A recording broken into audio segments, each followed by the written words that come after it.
क्या आपने कभी सोचा है कि यूएसए में अभी तक यूपीआई टेक्नोलॉजी क्यों नहीं है? यूपीआई जो इंडिया की एक mind blowing breakthrough invention रही है इस 21st सेंचुरी की। आज की डेट में हम चाय वाले को, सब्जी वाले को यूपीआई से पेमेंट करते हैं, बट यूएसए वहां पर यूपीआई अभी तक क्यों नहीं आया?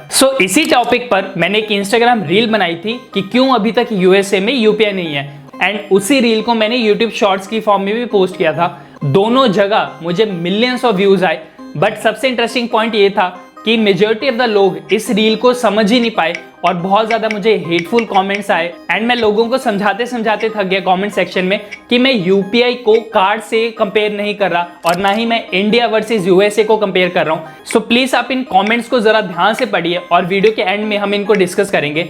मैं आपको समझाता हूं आज की इस वीडियो में कि क्यों अभी तक यूएसए में यूपीआई पेमेंट सिस्टम नहीं है, इवन दो यूएसए अपने आप में एक टेक जाइंट कंट्री है। चलिए वीडियो शुरू करते हैं, बट वीडियो स्टार्ट करने से पहले एक छोटी सी रिक्वेस्ट है कि अगर अभी तक आपने हमारे चैनल को सब्सक्राइब नहीं किया है तो प्लीज पहले चैनल को सब्सक्राइब भी जरूर कर लें। अगर हम यूएसए की बात करें तो आपको ही पता है कि वहां से ऐसे ऐसे टेक जाइंट्स कंपनीज निकल के आती हैं जो आज की डेट में लिटरली पूरे वर्ल्ड को रूल कर रही हैं। चाहे आप गूगल की बात करें, Apple, Facebook, Netflix, Tesla, chat GPT, Amazon, Microsoft, Oracle and ऐसी और भी हजारों टेक जाइंट्स कंपनीज हैं जिनका अपने अपने सेक्टर में आज एक बहुत बड़ा मार्केट शेयर है। अगर आप हर चीज को नेशनलिज्म के एंगल से देखते हैं तो आप मेरी स्टेटमेंट से शायद एग्री नहीं करेंगे कि यूएसए टेक्नोलॉजी में इंडिया से बहुत ही ज्यादा आगे है, बट अगर आप ओपन माइंड से सोचेंगे तो ये बात सच है। इवन दो इंडिया ने यूपीआई स्टार्ट किया और मैं उनसे कोई क्रेडिट नहीं छीनना चाहता, बट पॉइंट ये है कि यूएसए अगर चाहता तो अभी तक यूपीआई मॉडल कॉपी कर सकता था।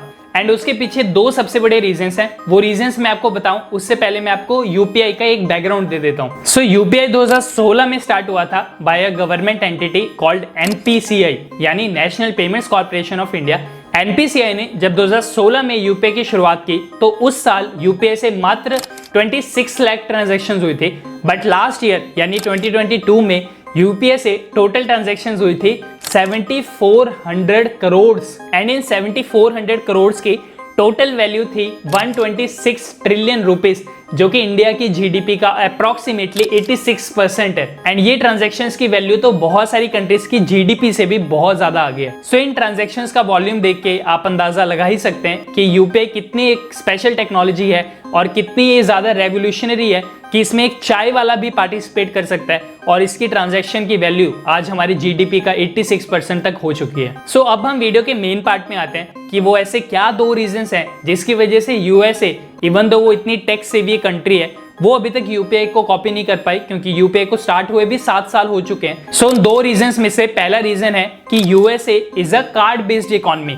नीलसन के 2021 के एक रिपोर्ट के अकॉर्डिंग 83% अडल्ट सिटीजन्स के पास 2020 में डेबिट कार्ड था एंड 73% अडल्ट यूएस सिटीजन्स के पास क्रेडिट कार्ड था। अगर मैं इंडिया में क्रेडिट कार्ड पेनिट्रेशन की बात करूं तो स्क्रीन पर आप एक डेटा देख सकते हैं। फाइनेंशियल ईयर 2017 में जब यूपीआई स्टार्ट हुआ था तो उस समय इंडिया में सिर्फ 29 मिलियन क्रेडिट कार्ड्स थे, जो कि हमारी पॉपुलेशन का सिर्फ 2.2% है, यानी रफली 2% इंडियंस के पास ये क्रेडिट कार्ड था जब यूपीआई की शुरुआत हुई थी। एंड आज की डेट में भी अगर आप डेटा देखेंगे फाइनेंशियल ईयर 2022 में तो 73 मिलियन क्रेडिट कार्ड इश्यूज हुए हैं, यानी वो हमारी पॉपुलेशन का रफली 5 to 5.5% ही है। क्रेडिट कार्ड तो चलो दूर की बात हो जाती है। अगर मैं सिर्फ बैंक अकाउंट की ही बात करूं तो 2011 में सिर्फ 35% इंडियंस के पास बैंक अकाउंट था। इन नंबर्स के थ्रू मैं आपको ये समझाना चाहता हूं कि जब 2016 में यूपीआई की शुरुआत हुई तो इंडिया में क्रेडिट कार्ड पेनिट्रेशन बहुत ही ज्यादा कम था, लोगों के पास बैंक अकाउंट्स नहीं थे, तो डेबिट कार्ड की पेनिट्रेशन भी कम ही थी। इस वजह से जब यूपीआई टेक्नोलॉजी आई तो लोगों के लिए उसको मास लेवल पे अडॉप्ट कर पाना इजी हो पाया, क्योंकि उस समय तक कोई भी डिजिटल पेमेंट की जो पेनिट्रेशन थी वो मास लेवल तक नहीं थी।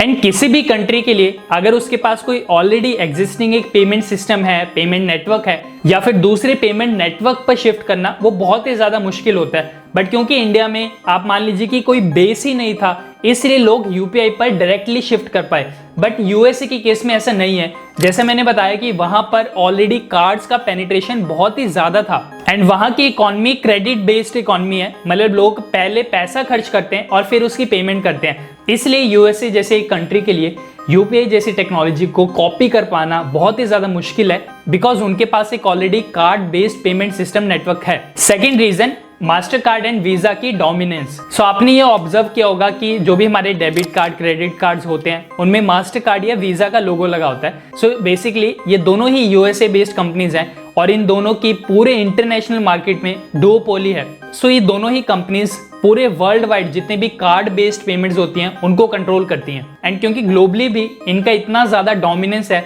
इसलिए ये यूएसए की पॉलिटिक्स को भी बहुत ही ज्यादा इन्फ्लुएंस करती हैं। सो आप ये डेटा देख सकते हैं कि 2019 में जो कंपनीज हैं ऐसी मोनोपोलिस्टिक कंपनीज, उन्होंने 3.47 बिलियन डॉलर्स इन्फ्यूज किए थे ताकि वो वहां की पॉलिटिक्स को इंटरफेयर कर सके। So visa and master card को ही पता है कि यूपीआई जैसे टेक्नोलॉजी अगर यूएसए में आ जाती है तो इनके बिजनेसेस को बहुत ही ज्यादा खतरा है, क्योंकि आपको ही पता है कि इंडिया में यूपीआई फ्री है, वो मर्चेंट्स के लिए भी फ्री है और हम जैसे यूजर्स के लिए भी फ्री है। हमें अपने दोस्त को पैसा भेजना हो वो भी फ्री में हो जाता है, हमें किसी मर्चेंट को, दुकानदार को पेमेंट करनी हो वो भी फ्री हो जाता है, एंड उस दुकानदार के लिए भी उसके बैंक अकाउंट में वो जो पैसा है वो फ्रीली आ जाता है विदाउट एनी डिडक्शंस। बट अगर आप क्रेडिट कार्ड से पेमेंट एक्सेप्ट करते हैं तो उसके लिए आपको 2 से 3% चार्ज मास्टर कार्ड या वीजा को देना पड़ जाता है, जिसको हम बोलते हैं MDR यानी मर्चेंट डिस्काउंट रेट। सो आप खुद सोचिए कि वीजा, मास्टर कार्ड जैसी जो कंपनीज हैं जो बिलियंस ऑफ डॉलर्स के ट्रांजैक्शन हर दिन करती हैं और इतने ज्यादा बिलियंस ऑफ डॉलर्स प्रॉफिट्स कमाती हैं, ये कभी नहीं चाहेंगी कि यूपीआई जैसी फ्री टेक्नोलॉजी यूएसए में आए, बिकॉज इनके लिए फिर इनके बिजनेसेस को बहुत ही ज्यादा खतरा हो जाएगा। इसलिए ये पॉलिटिकली हो या पैसे वाइज हो या लॉबिंग बना के हो, पूरा कोशिश करेंगे यूएसए गवर्नमेंट को इन्फ्लुएंस करने का कि वो कभी भी यूपीआई जैसे टेक्नोलॉजी को वहां आने ही ना दे। सो चलो मैं आपको थर्ड एक बोनस रीजन भी बता देता हूँ कि इंडिया में जैसे पेटीएम वॉलेट है, वहां पर भी ऐसे बहुत सारे डिजिटल वॉलेट्स ऐप्स हैं, for example PayPal, Venmo, cash app, Apple पे, एंड ये सारे ऐप्स भी पैसा डालने के लिए, पैसा भेजने के लिए कुछ ट्रांजैक्शन फीस चार्ज करते हैं। तो इन सारी ऐप्स के लिए भी खतरा है और ऑलरेडी क्योंकि इनका फुटप्रिंट बहुत ज़्यादा है यूएसए में, पेनिट्रेशन बहुत ज़्यादा है, सो ये सारी ऐप्स भी कभी नहीं चाहेंगी कि यूपीआई जैसी फ्री टेक्नोलॉजी यूएसए में आए।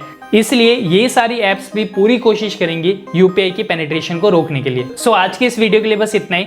अब मैं आपको जो मैंने इंस्टाग्राम और यूट्यूब शॉर्ट्स में जो वीडियो डाली थी उसके कॉमेंट्स आपको मैं दोबारा पढ़वाना चाहता हूँ, तो आप इनको ध्यान से पढ़िए। एंड अगेन मैं वो क्लैरिफिकेशन देना चाहता हूँ कि लोगों ने इस वीडियो को मिस इंटरप्रेट किया और उनको लग रहा है कि मैं यूपीआई जो इंडिया की एक फ्री टेक्नोलॉजी है उसको कार्ड बेस्ड यूएसए से कंपेयर कर रहा हूँ, एंड आई एम सेइंग कि card is better than UPI. तो वो तो पॉइंट ही नहीं है। एंड सेकेंडली, ना ही मैं इंडिया वर्सेस यूएसए को कंपेयर कर रहा हूँ। सो मेरे उस इंस्टाग्राम रील और शॉर्ट्स का पर्पस आपको बताना यही था कि क्यों यूएसए में अभी तक यूपीआई नहीं है, और कोई भी किसी तरह का अलग कंपैरिजन बिल्कुल भी नहीं था। सो होपफुली आपको ये डिटेल्ड वीडियो अच्छी लगी होगी, एंड वीडियो अगर आपको पसंद आई तो प्लीज इस वीडियो को लाइक जरूर करें।